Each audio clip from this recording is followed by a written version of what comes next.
وأشهد أن لا إله إلا الله وحده لا شريك له وأشهد أن محمدا عبده ورسوله. اللهم صل على محمد وعلى آل محمد كما صليت على إبراهيم وعلى آل إبراهيم إنك حميد مجيد. اللهم بارك على محمد وعلى آل محمد كما باركت على إبراهيم وعلى آل إبراهيم إنك حميد مجيد. أما بعد فإن خير الكلام كلام الله وخير السنن سنة محمد صلى الله عليه وسلم وشر الأمور محدثاتها وكل محدثة بدعة وكل بدعة ضلالة. പ്രിയപ്പെട്ടവരെ, കരുണാവാരിധിയായ പടച്ചതമ്പുരാന്റെ അനുഗ്രഹാശിസ്സുകൾ നമ്മളിലുടനീളം അനുഷ്ഠിച്ചുകൊണ്ടേയിരിക്കട്ടെ. ഇസ്ലാമിക ചരിത്രത്തിലെ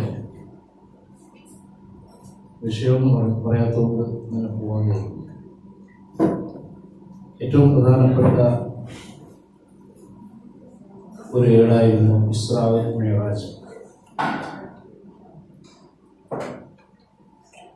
അതിൻ്റെ പശ്ചാത്തലവും കാര്യങ്ങളൊക്കെ നമുക്ക് അറിയാവുന്ന ആളുകളാണ്.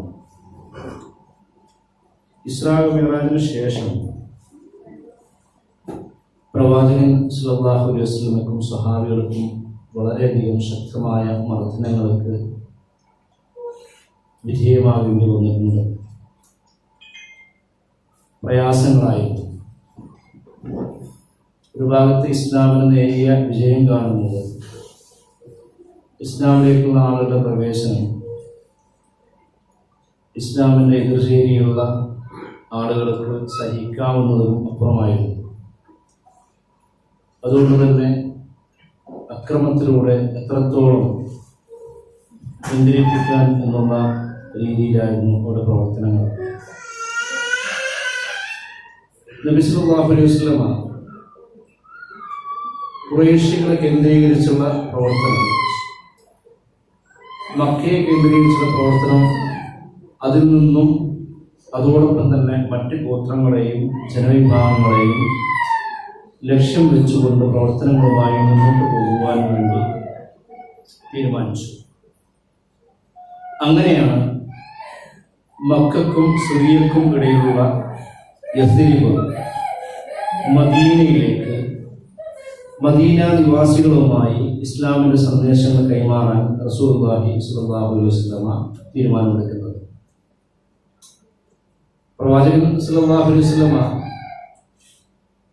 പൊതുവെ ലോകത്തിൻ്റെ നാനാദിക്കിലേക്കുമുള്ള ആളുകൾക്ക്, പ്രത്യേകിച്ച് ജസീറത്തുൽ അറബിലെ ആളുകൾക്ക് ഇസ്ലാമിൻ്റെ തനതായ സന്ദേശം കൈമാറാനുള്ള ഏറ്റവും നല്ല സന്ദർഭമായി കണ്ടിരുന്നത്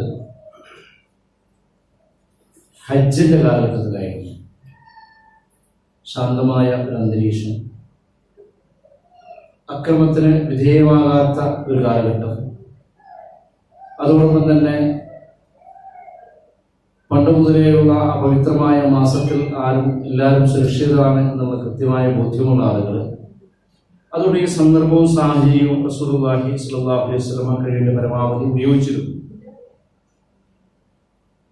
അങ്ങനെ യസ്രിബിലെ മദീനയിലെ ഔസ് ഖസ്റജ് ഗോത്രങ്ങളുമായി, അവരിലെ ആളുകളുമായി ബന്ധപ്പെടാൻ പ്രവാചകൻ സല്ലല്ലാഹു അലൈഹി വസല്ലമ പരിശ്രമിച്ചു. ആ സമയത്തായിരുന്നു ഔസും ഖസ്റജും നിരന്തരമായ യുദ്ധങ്ങളിലും ശത്രുതയിലുമായിരുന്നു. ആ വിശുദ്ധ ഖുർആൻ പരിശോധിച്ചാൽ നമുക്ക് കാണാൻ സാധിക്കും. അല്ലഫ ഖുലൂബുഹും, നിങ്ങളുടെ ഹൃദയങ്ങളെ അവൻ ഇണക്കി തന്നു. വർഷങ്ങളോളം നിസ്സാരമായ കാര്യങ്ങൾക്ക് വേണ്ടി യുദ്ധം ചെയ്ത് യുവാക്കളെയും സമൂഹത്തെയും സ്വത്തിനെയും നഷ്ടപ്പെടുത്തി ജീവിച്ചിരുന്ന ഒരു സമൂഹമായിരുന്നു. അതുകൊണ്ട് അവർ പല ആളുകളും ബനു നളീർ, ബനു ഖൈനുഖ ഇങ്ങനെയുള്ള ഗോത്രങ്ങളുമായി, ജൂതഗോത്രങ്ങളുമായി സന്ധിയിൽ ഏർപ്പെട്ടിരുന്നു. അപ്പൊ അതില് ഖസ്റജ് നേരെ ഔസ് ഗോത്രക്കാർ ഖുറൈശികളുമായി ഒരു സഖ്യത്തിൽ ഏർപ്പെടാൻ തീരുമാനിച്ചുകൊണ്ടായിരുന്നു ആ വരവ് ഉണ്ടായിരുന്നത്. പ്രവാചകൻ സല്ലല്ലാഹു അലൈഹി വസല്ലമ അവരെ സമീപിച്ചു. അവരോട് പറഞ്ഞു, നിങ്ങൾ വന്നതിനേക്കാൾ ഉത്തമമായ ഒരു കാര്യം, അഹസനായ ഒരു കാര്യം ഞാൻ നിങ്ങൾക്ക് പറഞ്ഞു തരട്ടെയോ? നിങ്ങൾ എന്തിനാണ് ഇപ്പോൾ എത്തിയിരിക്കുന്നത്? നിങ്ങൾക്ക് രക്ഷ നൽകാൻ ഖുറൈശികളുമായി സഖ്യത്തിലേർപ്പെടാനാണ് നിങ്ങൾ വന്നിരിക്കുന്നത്. അതിനേക്കാൾ ഏറ്റവും മഹിതരമായ, ഏറ്റവും കാതലായ, കാമ്പുള്ള ഒരു സന്ദേശം ഞാൻ നിങ്ങൾക്ക് നൽകാം. അള്ളാഹുവിൽ മാത്രം നിങ്ങൾ വിശ്വസിക്കുക, അവനിൽ ഒന്നിനെയും പങ്കുചേർക്കാതിരിക്കുക. ഞാൻ അള്ളാഹുവിന്റെ ദൂതനാണെന്ന് അദ്ദേഹം അറിയിക്കുകയും ചെയ്തു. അങ്ങനെ അദ്ദേഹം ഖുർആൻ വാക്യങ്ങൾ അവർക്ക് ഓതിക്കേൾപ്പിച്ചു. അവർ മനസ്സിനൊരു ആശ്വാസമുണ്ടായി. അവരൊന്നും പറഞ്ഞില്ല. അവർ ഹജ്ജുമായി ബന്ധപ്പെട്ട പ്രവർത്തനങ്ങളുമായി മുന്നോട്ട് പോയി. അതിനിടയിൽ റസൂലുള്ളാഹി സ്വല്ലല്ലാഹു അലൈഹി വസല്ലമ അവരിൽപ്പെട്ട 6 പേരെ നേർക്കുനേരെ കാണുകയും വീണ്ടും ഇസ്ലാമിലേക്ക് ക്ഷണിക്കുകയും ചെയ്തു. അവർ ഇസ്ലാം സ്വീകരിച്ചു. അങ്ങനെ അവർ മദീനയിലേക്ക് തിരിച്ചു പോവുകയാണ്. അടുത്ത വരവിൽ നേരിട്ട് കാണാം എന്ന് റസൂലുള്ളാഹി സ്വല്ലല്ലാഹു അലൈഹി വസല്ലമക്ക് പിന്നെ വാക്കുകൊടുത്തു.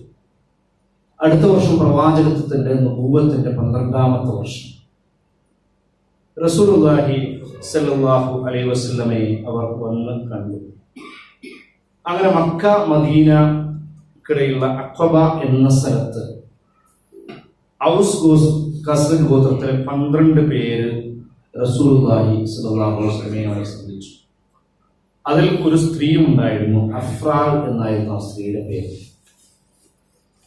വിചാരിക്കുന്നുണ്ട് എന്താണ് ഈ ചരിത്രം ഇങ്ങനെ പോകുന്നതെന്ന്. ഒരു സഹാബിയെ പരിചയപ്പെടുത്താനാണ് ഉദ്ദേശിക്കുന്നത്. അത് പരിചയപ്പെടുത്തണമെങ്കിൽ അല്പം കാര്യങ്ങൾ പറയേണ്ടതുണ്ട്. ഏതായാലും അവർ റസൂലുള്ളാഹി സ്വല്ലല്ലാഹു അലൈഹി വസല്ലമയായി ഒരു ഉടമ്പടി നടത്തി. ഞങ്ങൾ ഒരിക്കലും അള്ളാഹുവിൽ പങ്കുചേർക്കുകയില്ല, ഞങ്ങൾ കളവ് നടത്തുകയില്ല, ഞങ്ങൾ വ്യഭിചരിക്കുകയില്ല, ഞങ്ങൾ കുട്ടികളെ കൊല്ലില്ല, കൈകൾക്കും കാലുകൾക്കും ഇടയിലുള്ള വൻനുണ ഞങ്ങൾ പടച്ചുണ്ടാക്കുകയില്ല, നന്മ പ്രവർത്തിക്കുന്ന വിഷയത്തിൽ അള്ളാഹുവിന്റെ കൽപ്പന ഞങ്ങൾ ലംഘിക്കുകയില്ല. ഇസ്ലാമിന്റെ അടിസ്ഥാനപരമായ കാതലായ ആദർശപരമായും സാമൂഹികമായും അതോടൊപ്പം നാടിനും ആദർശത്തിനും ഏറ്റവും ഉറച്ചു നിൽക്കുന്ന ഏറ്റവും മഹത്തായ സന്ദേശം ആ ഉടമ്പടിയായിരുന്നു ഈ 12 പേര് പ്രവാചകൻ സല്ലല്ലാഹു അലൈഹി വസല്ലമയുമായി ബന്ധപ്പെട്ടുകൊണ്ട് പ്രഖ്യാപിച്ചത്. അഖബയുടെ 1ാമത്തെ ഉടമ്പടി. നമ്മൾ ചരിത്രം പഠിക്കണം, നമ്മൾ പഠിക്കുന്നവരാണ് എന്നറിയാം. എങ്കിൽ പോലും ചില സംഗതികൾ നമ്മുടെ മനസ്സിലേക്ക് കൊണ്ടുവരേണ്ടതുണ്ട്. അപ്പം ഞങ്ങൾ അള്ളാഹുവിൽ ഒന്നിനെയും പങ്കുചേർക്കുകയില്ല, ഞങ്ങൾ കളവ് നടത്തുകയില്ല, ഞങ്ങൾ വ്യഭിചരിക്കുകയില്ല, ഞങ്ങൾ കുട്ടികളെ കൊല്ലില്ല, ഞങ്ങൾ കൈകൾക്കും കാലുകൾക്കും ഇടയിലുള്ള വൻ നുണ, അത് സംബന്ധമായ ലൈംഗികാരോപണങ്ങൾ, അങ്ങനെയുള്ള കാര്യങ്ങളൊന്നും ഞങ്ങൾ പടച്ചുണ്ടാക്കുകയില്ല, നന്മ പ്രവർത്തിക്കുന്ന വിഷയത്തിൽ അള്ളാഹുവിന്റെ കൽപ്പനകൾ ഒരിക്കലും ലംഘിക്കുകയുമില്ല. അങ്ങനെ 1ാം അഖബ ഉടമ്പടി ഉണ്ടായി. റസൂലുള്ളാഹി സ്വല്ലല്ലാഹു അലൈഹി വസല്ലം മുസ്അബ് ഇബ്നു ഉമൈർ റളിയല്ലാഹു അൻഹുവിനെ മദീനയിലേക്ക് മതം പഠിപ്പിക്കാനായി, ഇസ്ലാം പഠിപ്പിക്കാനായി, ഖുർആൻ പഠിപ്പിക്കാനായി പറഞ്ഞേക്കുകയാണ് ചെയ്യുന്നത്.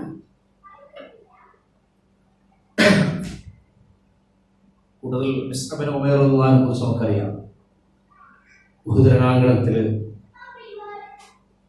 ഷഹീദായ കൂട്ടത്തിൽ പ്രവാചകൻ സല്ലല്ലാഹു അലൈഹി വസല്ലം കരഞ്ഞുപോയ ഒരു രംഗം വിശദീകരിക്കുന്നുണ്ട്. ഞാൻ വിശദീകരിക്കുന്നില്ല, പലപ്പോഴും നമ്മൾ കേട്ടതാണ്. ഏതായാലും മുസ്അബ് ഉമൈർ റളിയല്ലാഹു അൻഹു ഇസ്ലാമിക ആശ്ലേഷണത്തെ സംബന്ധിച്ച് നമ്മളൊന്ന് ആലോചിക്കേണ്ടതുണ്ട്. ഖുറൈശികളുടെ പരിമളം, ഫ്രാഗ്രൻസ് ഓഫ് ഖുറൈശ് എന്ന് വിളിച്ചിരുന്ന, എല്ലാവർക്കും ഇഷ്ടമായിരുന്ന ഖുറൈശികളെ, അറബികളുടെ മക്കയിലെ കൂട്ടത്തിലെ ഏറ്റവും നല്ല, അവർ പറയുന്ന വമ്പൻ തറവാട്ടിൽ ജീവിച്ച, എല്ലാ ആഡംബരങ്ങളും ഉണ്ടായിരുന്ന, അന്നുണ്ടാകേണ്ടുന്ന എന്തൊക്കെ സുഖസൗകര്യങ്ങളുണ്ടൊക്കെ അതൊക്കെ ഉണ്ടായിരുന്ന മുസ്അബ് ഇബ്നു ഉമൈർ റളിയല്ലാഹു അൻഹു, അദ്ദേഹത്തിന് പ്രവാചകൻ സല്ലല്ലാഹു അലൈഹി വസല്ലമയെ സംബന്ധിച്ചും സന്ദേശത്തെ സംബന്ധിച്ചും ഒരു ബോധ്യമുണ്ടായി. ആളുകൾ പറഞ്ഞറിഞ്ഞ് മനസ്സിലായി. റസൂലുള്ളാഹി സ്വല്ലല്ലാഹു അലൈഹി വസല്ലമയെ കാണാൻ വേണ്ടി അദ്ദേഹം റസൂലുള്ളാഹി സ്വല്ലല്ലാഹു അലൈഹി വസല്ലമയും സഹാബത്തും ഒരുമിച്ച് ചേർന്ന് ഇരിക്കാറുള്ള ബൈത്തുൽ അർക്കമിലേക്ക് അദ്ദേഹം പോയി. റസൂലുള്ളാഹി സ്വല്ലല്ലാഹു അലൈഹി വസല്ലമയിൽ നിന്ന് ഇസ്ലാമിന്റെ സന്ദേശങ്ങൾ മനസ്സിലായി. അദ്ദേഹം പറയുന്നുണ്ട്, മനസ്സിന് വല്ലാത്തൊരു ആശ്വാസം ഉണ്ടായി, മനസ്സിനൊരു ശാന്തത കൈവന്നു, മനസ്സിൽ എന്തായിരുന്നു സംഘർഷഭരിതമായി ഉണ്ടായിരുന്ന അവസ്ഥകളൊക്കെ മാറി, നല്ലൊരു ശാന്തമായ മനസ്സോടുകൂടി ആ സമയത്ത് റസൂലുള്ളാഹി സ്നേഹ റസൂൽ അദ്ദേഹത്തെ ഒന്ന് തലോടി. അദ്ദേഹത്തിന്റെ മനസ്സ് മുഴുവനായി മാറി.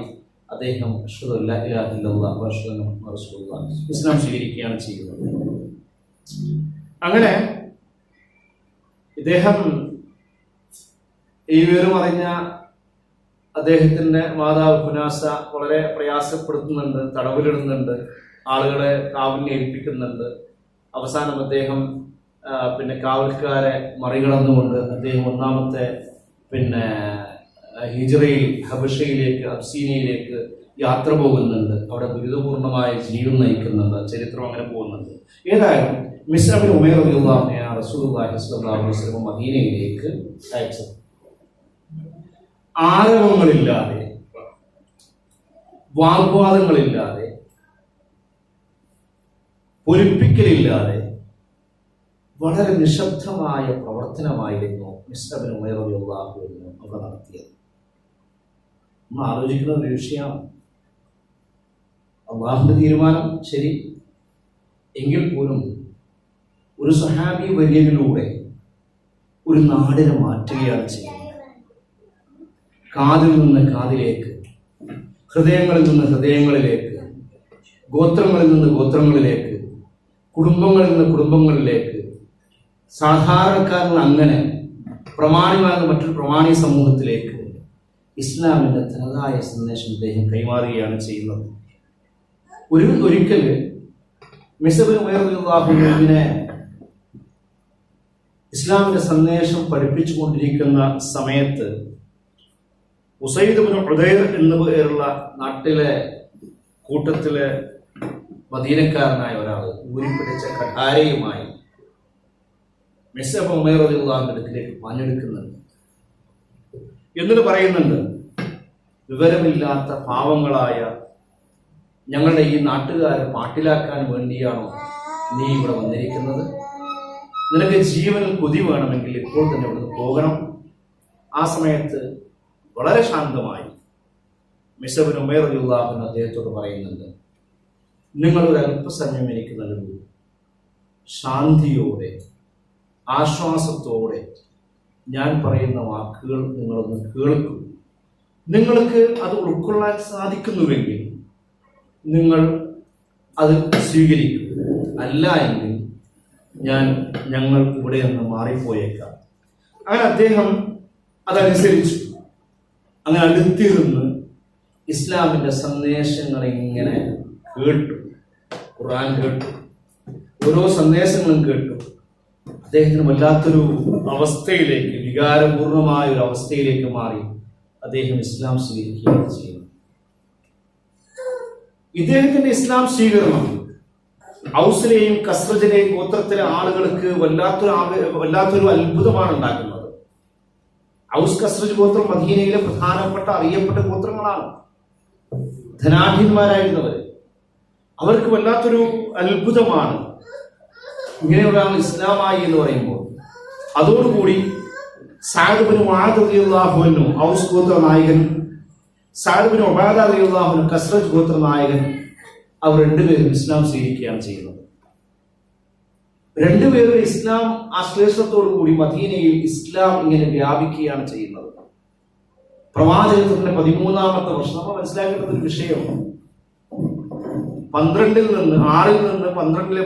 നിന്ന് ഇസ്ലാം ഇല്ലാത്ത ഒരു കാലഘട്ടത്തിൽ, ഇസ്ലാമിന് ഒരു സാധ്യതയും കൽപ്പിക്കാത്ത ഒരു കാലഘട്ടത്തിൽ, ഇസ്ലാമിനെ കൊണ്ട് മുസ്ലിമായി മുഅ്മിനായി ജീവിക്കാൻ സാധിക്കാതെ പ്രയാസപ്പെടുന്ന മക്കക്കാരെ കണ്ടുകൊണ്ടിരിക്കുന്ന ആളുകൾക്കിടയിൽ, അതോടൊപ്പം തന്നെ അവർ പ്രൗഢിയോടുകൂടി കാണുന്ന മക്കയിലെ കഅബയും പരിസരവും കാണുന്ന അവർക്ക് അവിടെയുള്ള അബൂജഹലും അബൂലഹബും ഉത്ബത്തും ഷൈബത്തും പിന്നെ അവിടെയുള്ള ഖുറൈശികളുടെ വലിയ വലിയ നേതാക്കന്മാരും ഒക്കെയും ഇസ്ലാമിനെതിരെ നിൽക്കുന്ന ഒരു കാലഘട്ടത്തിൽ ഇസ്ലാമിന്റെ തനതായ സന്ദേശം മനസ്സിലേക്ക് ഏറ്റെടുക്കാൻ അവർക്ക് സാധിച്ചു. മദീനയുടെ മണ്ണ് പാകമാക്കാൻ മിസ്അബ് ഇബ്നു ഉമൈർ റളിയല്ലാഹു അൻഹു സാധിച്ചു. 2 സ്ത്രീകൾ അടക്കം 75 പേരാണ് റസൂലുള്ളാഹി സ്വല്ലല്ലാഹു അലൈഹി വസല്ലമയുടെ നുബുവത്തിന്റെ പ്രവാചകത്വത്തിന്റെ 13ാമത്തെ വർഷം മക്കയിലേക്ക് എത്തുന്നത്. ആ കൂട്ടത്തിൽ വിശ്വാസിയായ കൂട്ടത്തിൽ മുആദ് ഇബ്നു ജബൽ റളിയല്ലാഹു അൻഹു ഉണ്ടായിരുന്നു. മുആദ് ഇബ്നു ജബൽ റളിയല്ലാഹു അൻഹു സംബന്ധിച്ചാണ് ഇന്ന് പരാമർശിക്കുന്നത്. സ്വഹാബികളുടെ ജീവിതം നാം പഠിക്കേണ്ടതുണ്ട്. ഓരോ സ്വഹാബികളുടെയും ജീവിതം. പ്രിയപ്പെട്ടവരോട് എനിക്ക് പറയാനുള്ളത്, റസൂലുള്ളാഹി സ്വല്ലല്ലാഹു അലൈഹി വസല്ലമ എണ്ണിപ്പറഞ്ഞ 10 സ്വഹാബിമാർ സ്വർഗത്തിലാണ് എന്ന് പറഞ്ഞിട്ടില്ലേ? ആ 10 സ്വർഗസ്ഥരായ സ്വഹാബികളുടെ ജീവിതത്തെ സംബന്ധിച്ച് നമ്മൾ പഠിച്ചിട്ടുണ്ടോ? നമ്മൾ എന്തൊക്കെയാണ് പഠിക്കുന്നത്? ഏതൊക്കെ വഴികളിലാണ് നമ്മുടെ പഠനം പോകുന്നത്? ഏതൊക്കെ രീതിയിലാണ് നമ്മുടെ പഠനം പോകുന്നത്? ഈ സ്വഹാബികളുടെ ജീവിതം നമ്മുടെ മുന്നിലുണ്ട്. 10 അശ്റത്തുൽ മുബശ്ശിരീങ്ങളെ കുറിച്ചൊന്ന് ഗൂഗിളിൽ അടിച്ചു നോക്കിയാൽ കിട്ടും. വേണ്ട, അല്ലാത്ത ഒരുപാട് സോഴ്സുകളുണ്ട്. അവരുടെ ജീവിതമെങ്കിലും നമുക്ക് പഠിക്കേണ്ടതില്ലേ? ഏതായാലും മുആദ് ഇബ്നു ജബൽ റളിയല്ലാഹു അൻഹു ഒരിക്കൽ റസൂലുള്ളാഹി സ്വല്ലല്ലാഹു അലൈഹി വസല്ലം പറഞ്ഞു, ഞാൻ ജോലി ചെയ്യുന്ന എന്റെ സ്ഥാപനത്തിൽ എന്റെ മേധാവി എന്നോട് വിളിച്ചു പറയുകയാണ്, നിന്നെ എനിക്ക് വലിയ ഇഷ്ടമാണ്. എന്റെ മനസ്സ് എത്രമാത്രം സന്തോഷമുണ്ടാകും. നമ്മളോട് പിന്നെ പല ആളുകളും നമ്മളോട് പറയാണ് നിങ്ങളെ ഇഷ്ടമാണ്. എന്തൊരു ആഹ്ലാദമായിരിക്കും, എന്തൊരു സന്തോഷമായിരിക്കും. റസൂലുള്ളാഹി സ്വല്ലല്ലാഹു അലൈഹി വസല്ലമ മുആദ് ഇബ്നു ജബൽ റളിയല്ലാഹു അൻഹുവിന്റെ കൈ പിടിച്ചുകൊണ്ട് പറയുന്ന ഒരു വർത്തമാനം ഇസ്ലാമിക ചരിത്രത്തിൽ നമുക്ക് വായിക്കാൻ സാധിക്കുന്നുണ്ട്. യാ മുആദ്, എന്റെ പ്രിയപ്പെട്ട മുആദേ, വല്ലാഹി ഇന്നി ലഉഹിബ്ബുക, വല്ലാഹി ഇന്നി ലഉഹിബ്ബുക. വല്ലാഹി, അല്ലാഹുവാണ് സത്യം. അറബി ഭാഷയിൽ ലാ എന്ന പദം 2 അർത്ഥത്തിൽ ഇവിടെ ഉപയോഗിച്ചിരിക്കുന്ന പദം ലഉഹിബ്ബുക, സംശയമില്ല, തീർച്ചയായും അതിന് അപ്പുറമൊന്നുമില്ല. എനിക്ക് വല്ലാത്ത ഇഷ്ടമാണ് മുആദേ താങ്കളെ. എനിക്ക് എന്റെ ഹൃദയത്തിൽ അങ്ങേയറ്റം ഇഷ്ടമാണ് മുആദേ താങ്കളെ. വല്ലാത്ത ഇഷ്ടമാണ് മുആദ് എന്ന് റസൂലുള്ളാഹി സ്വല്ലല്ലാഹു അലൈഹി വസല്ലമ കൈപിടിച്ചുകൊണ്ട് പറഞ്ഞ സ്വഹാബി വര്യനായിരുന്നു മുആദ് റളിയല്ലാഹു അൻഹു. ആ ഇഷ്ടം റസൂലുള്ളാഹി സ്വല്ലല്ലാഹു അലൈഹി വസല്ലം തുറന്നു പറഞ്ഞു. അതുകൊണ്ട് ഞാൻ ചില കാര്യങ്ങൾ പറയട്ടെ മുആദേ, ഉസീക, ഞാൻ താങ്കളെ ഒന്ന് ഉപദേശിക്കട്ടെ. യാ മുആദ്, അല്ലാഹുമ്മ, താങ്കൾ പറയണം, താങ്കളുടെ ജീവിതത്തിലെ എല്ലാ സന്ദർഭങ്ങളിലും, നമസ്കാര ശേഷമുള്ള പ്രാർത്ഥനകളിലും, പ്രാർത്ഥനയുടെ സന്ദർഭങ്ങളിൽ, പ്രാർത്ഥിക്കാൻ കഴിയുന്ന അവസരങ്ങളിൽ താങ്കൾ പറഞ്ഞുകൊണ്ടേയിരിക്കണം, അല്ലാഹുമ്മ അഇന്നി അലാ ദിക്രിക വശുക്രിക വഹുസ്നി ഇബാദതിക എന്ന് പറഞ്ഞുകൊണ്ടേയിരിക്കണം. അത് ആ ഇഷ്ടമാണ് പറയുകയാണ് റസൂലുള്ളാഹി സ്വല്ലല്ലാഹു അലൈഹി വസല്ലം. പ്രാർത്ഥന എന്നുള്ളത്, ഇസ്ലാമിന്റെ പ്രാർത്ഥന എന്നുള്ളത് പ്രായോഗിക രൂപത്തിലേക്ക് മാറേണ്ടവരാണ്, അല്ലെ? നമസ്കാരത്തിലെ സുജൂദുകൾക്കിടയിലെ ഇരുത്തത്തില് നമ്മൾ പറയുന്നുണ്ട്, എന്താണ് പറയുന്നത്? അല്ലാഹുമ്മ ഗ്ഫിർലി വർഹംനി വജ്ബുർനി വഹ്ദിനി വർസുഖ്നി വആഫിനി, ഇങ്ങനെയുള്ള പ്രാർത്ഥനകൾ പറയുന്നുണ്ട്. ആ കൂട്ടത്തിൽ പറയുന്ന ഒരു സംഗതിയുണ്ട്, വർസുഖ്നി, പടച്ചോൻ എനിക്ക് റിസ്ക് നൽകണം, എനിക്ക് റിസ്ക് നൽകണം. പ്രാർത്ഥനകള് പ്രായോഗികതയാണ് എന്നുള്ളതിന്റെ ഏറ്റവും വലിയ അനുഭവിക്കുന്ന, ചെയ്യുന്ന, പ്രവർത്തിക്കുന്ന ആളുകളാണ്. റബ്ബേ എനിക്ക് റിസ്ക് നൽകണം, ഞാൻ പ്രാർത്ഥിച്ചുകൊണ്ട് എന്റെ വീട്ടിൽ കിടന്നുറങ്ങുന്നില്ല, ഉണ്ടോ? അള്ളാഹു എനിക്ക് റിസ്ക് നൽകണമെന്ന് പറഞ്ഞുകൊണ്ട് എന്റെ നമസ്കാര ശേഷം ഞാൻ അവിടെ ഇരുന്ന് കിടന്നുറങ്ങുന്നില്ല, അലസനായിരിക്കുന്നില്ല. റിസ്കിന് വേണ്ടി ഞാൻ അന്വേഷിക്കുന്നു, അതിനുവേണ്ടി ഞാൻ അധ്വാനിക്കുന്നു. അതോടൊപ്പം തന്നെ ബാക്കി എല്ലാത്തിനും, അത് പറയുന്ന ഓരോ സംഗതികൾക്കും വേണ്ടി പ്രവർത്തിക്കാൻ നമുക്ക് സാധിക്കണം എന്ന് സാന്ദർഭികമായി സൂചിപ്പിച്ചതാണ്. അപ്പൊ ഇവിടെ പറഞ്ഞത് അല്ലാഹുമ്മ അഇന്നി അലാ ദിക്രിക്, പടച്ചോനെ നിന്നെ ഓർക്കാൻ, നിന്നെ ഓർത്തുകൊണ്ടേയിരിക്കാൻ എന്നെ സഹായിക്കണമേ നാഥ. അള്ളാഹുവിനെ ഓർക്കുക എന്നുള്ളത്, അള്ളാഹുവിനെ ഓർക്കാതിരിക്കുന്ന അവസരം എങ്ങനെയാണ് ഒരു വിശ്വാസിക്ക് ഉണ്ടാകുക? എല്ലാം നൽകിയ പടച്ച തമ്പുരാൻ 3 ദിവസങ്ങൾക്ക് മുമ്പ്, 2 ദിവസം ഇന്നലെ മിഞ്ഞാന്ന് ഞങ്ങളൊരു ജനാസയിലേക്ക്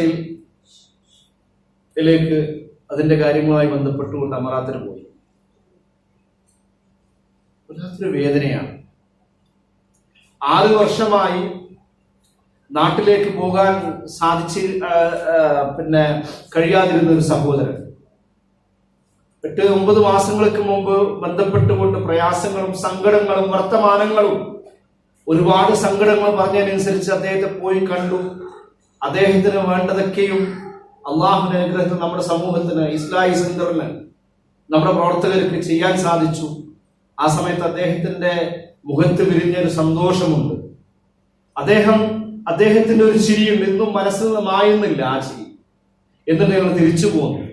അദ്ദേഹം 4 മാസങ്ങൾക്ക് മുമ്പ് വേറൊരു കാര്യത്തിന് അത് പെടും എന്ന് നമുക്ക് ഉറപ്പുണ്ടായിരുന്നു. അദ്ദേഹം ജയിലിൽ അദ്ദേഹം അറ്റാക്കോടുകൂടി മരിച്ചു. ആലോചിക്കണം, 4ാം ക്ലാസ്സിൽ പഠിച്ചിരുന്ന പെൺകുട്ടി ഇന്ന് 10ാം ക്ലാസ്സിലാണ്. 6 വർഷമായി കണ്ടിട്ട്. പ്രസവിച്ച ചെറിയ കുഞ്ഞുമായിരുന്ന കുട്ടി ഇന്ന് 2ാം ക്ലാസ്സിലാണ്. വർഷങ്ങളായി കണ്ടിട്ട്, ഭാര്യയെ കണ്ടിട്ട്, ഉമ്മയെ കണ്ടിട്ട്. അപ്പൊ അങ്ങനെയുള്ള സന്ദർഭങ്ങളിലൂടെ ജീവിക്കുന്ന ആളുകളുണ്ട്. ആരുമില്ല മയ്യത്തിന്, ആരും അറിയുന്നവരില്ല, ആരും മനസ്സിലാകുന്നില്ല. സമായിൽ ജയിലിൽ മരിച്ചതിന് ശേഷം 3 ദിവസത്തിന് ശേഷമാണ് നമ്മൾ അറിയുന്നത് ഇങ്ങനൊരു മരണം സംഭവിച്ചിട്ടുണ്ട് എന്ന്. ഞാൻ പറഞ്ഞു വരുന്ന വിഷയം, അള്ളാഹു നമുക്കെല്ലാം നൽകിയിരിക്കുന്ന അങ്ങനെയുള്ള പടച്ചതമ്പുരാനെ ഓർക്കാൻ നമുക്ക് സാധിക്കണം. മക്കളൊപ്പമുണ്ട്, ഭാര്യ ഒപ്പമുണ്ട്, സൗകര്യങ്ങളുണ്ട്, റിസ്ക് ഉണ്ട്, സമാധാനമുണ്ട്, സഹായിക്കാൻ ആളുകളുണ്ട്, പറയാൻ ആളുകളുണ്ട്, സങ്കടങ്ങൾ കേൾക്കാൻ ആളുകളുണ്ട്. അതൊന്നുമില്ലാതിരുന്ന ഒരുപാട് ആളുകൾ. അപ്പൊ ആ കൂട്ടത്തിൽ ഇതൊക്കെ നൽകിയ അള്ളാഹുവിനെ ആരാധിക്കുക. പടച്ചോനെ, ആ പ്രാർത്ഥനയുടെ ഘടന നമ്മൾ ശ്രദ്ധിക്കണം. അല്ലാഹുമ്മ അയ്നി, എന്നെ സഹായിക്കണം നാഥാ. എന്നെ സഹായിക്കണം എന്ന് റസൂലുള്ളാഹി സ്വല്ലല്ലാഹു അലൈഹി വസല്ലമ ഏറെ ഇഷ്ടമുണ്ട് എന്ന് പറഞ്ഞ മുആദ് ഇബ്നു ജബൽ റളിയല്ലാഹു അൻഹു റസൂലുള്ളാഹി സ്വല്ലല്ലാഹു അലൈഹി വസല്ലം പ്രത്യേകം പറയുന്നു, എന്നെ അതിന് സഹായിക്കണം. എന്തുകൊണ്ടായിരിക്കാം അങ്ങനെ പറയുന്നത്? ഓർക്കാതിരിക്കാൻ ഒരുപാട് സന്ദർഭങ്ങൾ ഉണ്ടാകാം. ആ സന്ദർഭങ്ങളെ മാറ്റിക്കൊണ്ട് എന്നെ ഓർക്കാൻ, റബ്ബേ നിന്നെ ഓർക്കാൻ എന്നെ സഹായിക്കണം നാഥ. വശുക്രിക്ക, നിന്നോട് നന്ദി കാണിക്കാൻ. നമ്മൾ പലപ്പോഴും പല സന്ദർഭങ്ങളിലും നമ്മൾ വിചാരിച്ചു പോയിട്ടുണ്ട്, നന്ദി അൽഹംദുലില്ലാ എന്ന പദത്തിലൂടെ ഒതുക്കിയാൽ നന്ദി മതിയാകും എന്ന് വിശ്വാസികളായി നമ്മൾ വിചാരിച്ചിട്ടുണ്ടെങ്കിൽ ആ ധാരണ തെറ്റാണ്. നിഅമത്താനി, 2 അനുഗ്രഹങ്ങൾ, മഗ്ബൂനൻ, ആളുകൾ വഞ്ചിതരായിരിക്കുന്നു. ഫീമാ കസീറുൻ മിനൻ നാസ്, എന്താണ് കൂടുതൽ ആളുകളും. അസ്സഹ, ആരോഗ്യം, വൽ ഫറാഗ്, ഒഴിവു സമയം. ഈ 2 സമയങ്ങളും നമ്മുടെ ആരോഗ്യമുള്ള സമയത്ത് സങ്കടങ്ങൾ കേൾക്കാൻ, വേവലാതി പറയാൻ, പ്രബോധന പ്രവർത്തനങ്ങളുമായി മുന്നോട്ട് പോകാൻ, പ്രബോധന പ്രവർത്തനങ്ങൾ എത്തിച്ചു കൊടുക്കാൻ, അവർക്ക് വേണ്ടത് ചെയ്തു കൊടുക്കാൻ, നല്ല ചെവികളായി മാറാൻ, നല്ല കേൾവിക്കാരായി മാറാൻ നമുക്ക് സാധിക്കേണ്ടതുണ്ട്. ഞാൻ ഇപ്പോഴും ആലോചിക്കുന്ന ആ മരിച്ച സഹോദരന് ഞാൻ എന്റെ സുഹൃത്തുക്കളോട് പറയുന്ന സന്ദർഭമുണ്ട്. ഞങ്ങളൊരു യാത്രയിലായിരുന്നു അന്ന്. അവസാനമായി അദ്ദേഹം വിളിച്ച് പറഞ്ഞ ഒരു കാര്യം, എനിക്ക് ഇത്ര ഒന്ന് തരോ,